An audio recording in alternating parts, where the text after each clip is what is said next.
They say every thread holds a story, but as held time itself. Amara, a young, beautiful seamstress, tired, stressed with bills, confused and heartbroken. She stood up all night to sketch a gown, a piece she hoped could change everything for her. Her eyes grew heavy, her pencil slipped. She whispered, "If only I could start over, somewhere new."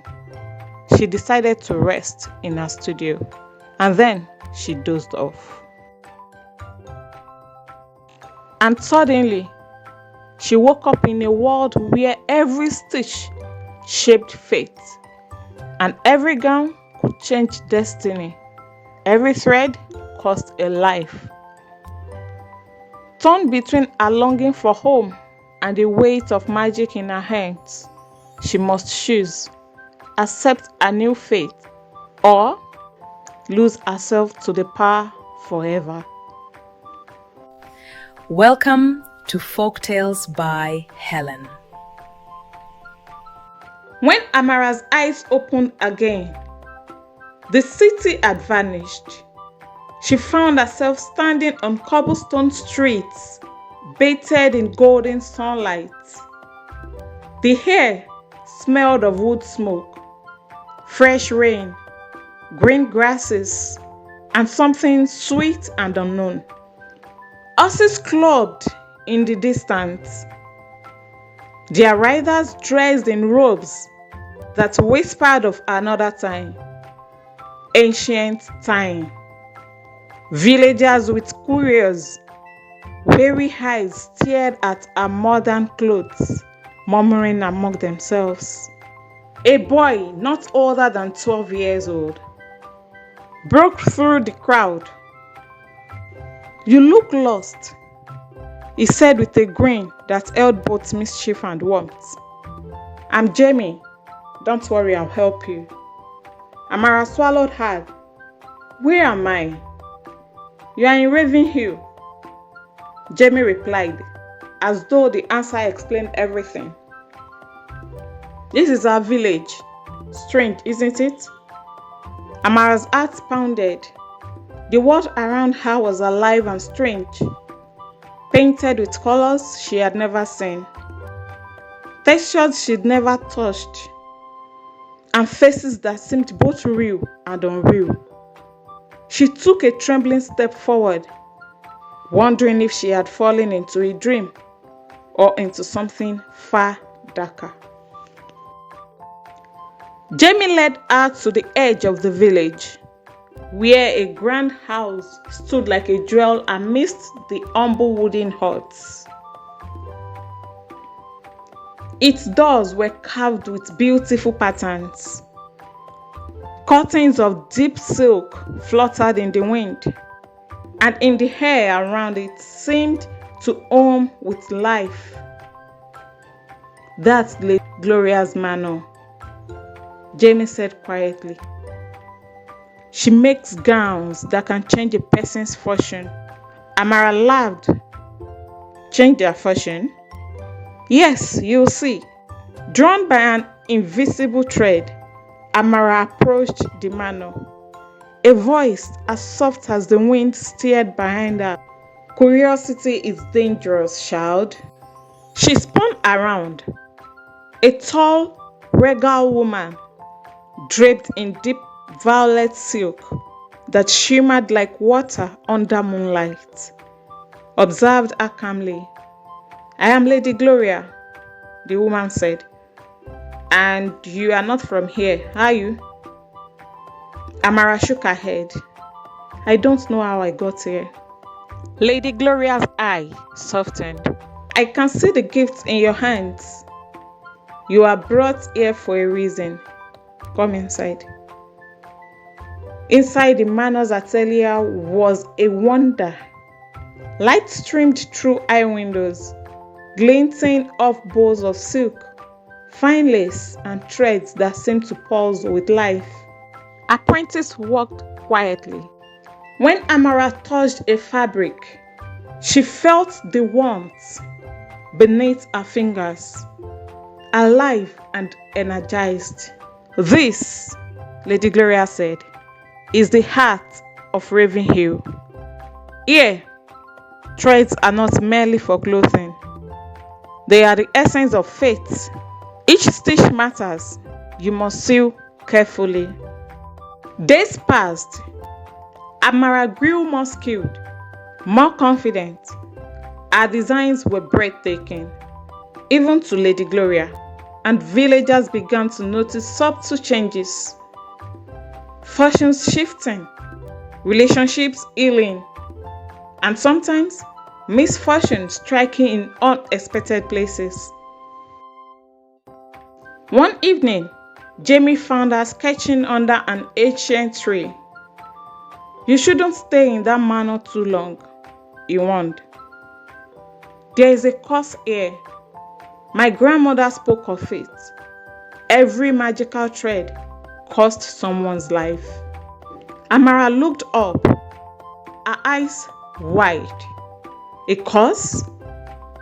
Jamie nodded. "Yes. They say the lady's family can weave fate itself. But every stitch takes something from this world." Her chest tightened. The glow in her eyes seemed to answer to his words, reminding her of her studio and the life she had left behind. She understood now that her gift was entwined with consequences she had never imagined.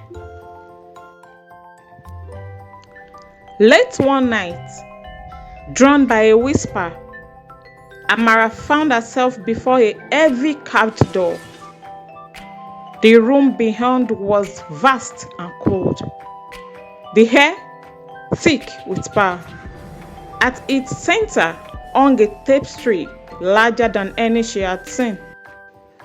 Threads shimmered and shifted, weaving visions of the village, the manor, and then her studio. Her sketches, her life in the modern world.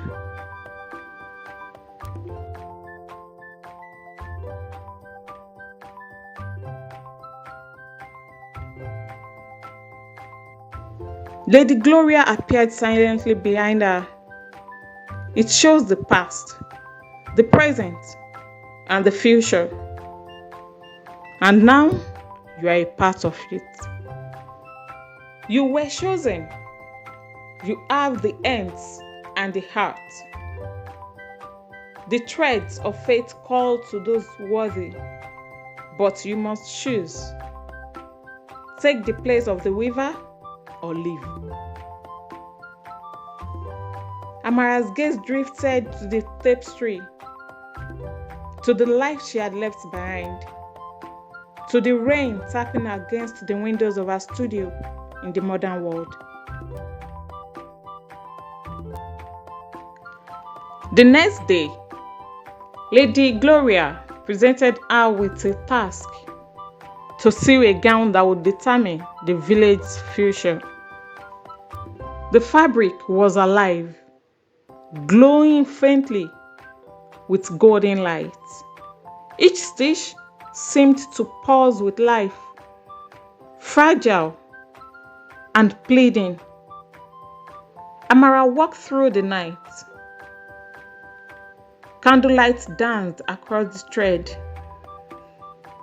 Her hands trembled as she felt the life around her flowing into the fabric.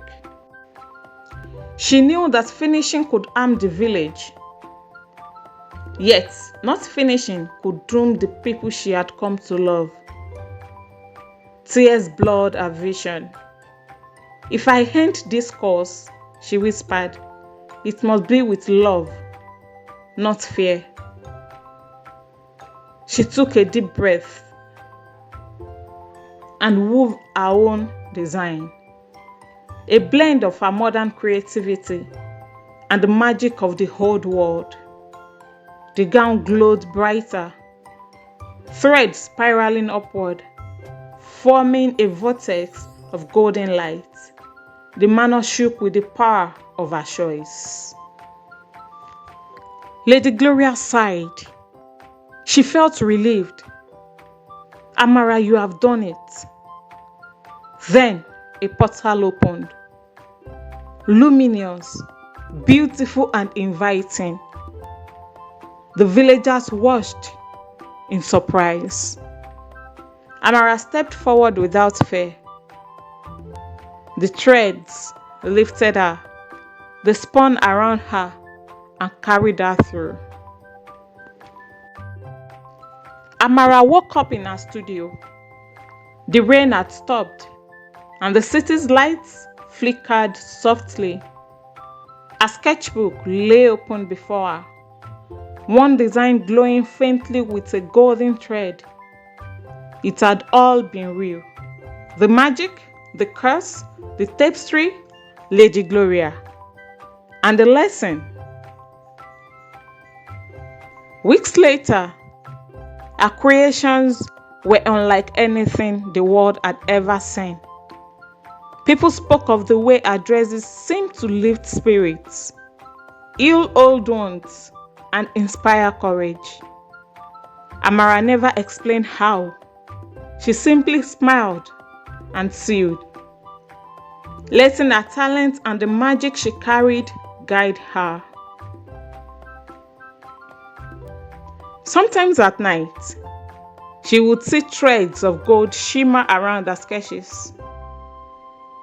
A gentle reminder that destiny, like fabric, is never broken.